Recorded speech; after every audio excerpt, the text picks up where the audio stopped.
আমরা এমন আখিরি জমানায় চলে এসেছি যেগুলো আমরা কোনোদিন ভাবতেও পারি না, সেগুলো এখন ঘটতেছে। আপনি দেখেন এখন, বুঝছেন, যে দুনিয়ায় দাঁড়িয়ে দেখাইছে, যার ওসিলে দুনিয়ায় দেখছে, এখন সেই মা বাবা নিজের ছেলের কাছে নিরাপত্তা নেই।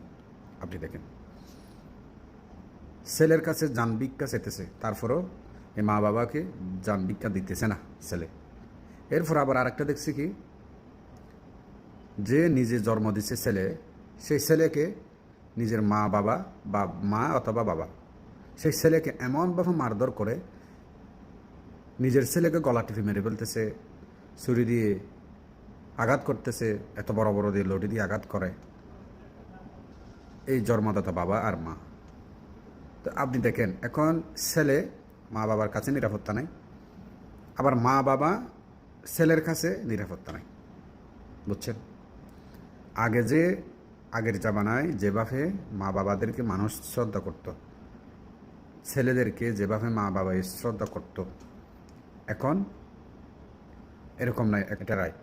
এই জন্য এখন আপনি দেখেন, ফেসবুকে ঢুকলে এইরকম ভিডিওগুলো বেশি আসে, ইউটিউবে ঢুকলে এইরকম ভিডিওগুলো বেশি আসে, টিকটকে ঢুকলেও এরকম ভিডিওগুলো বেশি আসে। এখন আপনি বলেন, এইরকম ভিডিও যদি সামনে পড়ে, কন্ট্রোলে থাকতে পারে না। যদি আপনি সকালে ঘুম থেকে উঠছেন, সকালে ওঠার পরে প্রথমে দেখছেন আপনার ওই যে বুড়া মা বাবাকে ছেলে ফিরতেছে, এরকম যদি ভিডিও দেখেন, আবার পুরো দিনটা আপনার কেমন যাবে আপনি বলেন।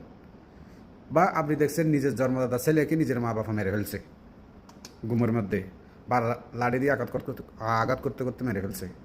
বুঝছেন, যদি এইরকম ভিডিওগুলো দেখেন, নিজেকে নিজে আপনি ধরে রাখতে পারবেন। এখন এরকম করতেছে, অহরহ করতেছে। বুঝছেন, সবাই ভালো থাকবেন। আজকে এতটুকু ভিডিও। আসসালামু আলাইকুম।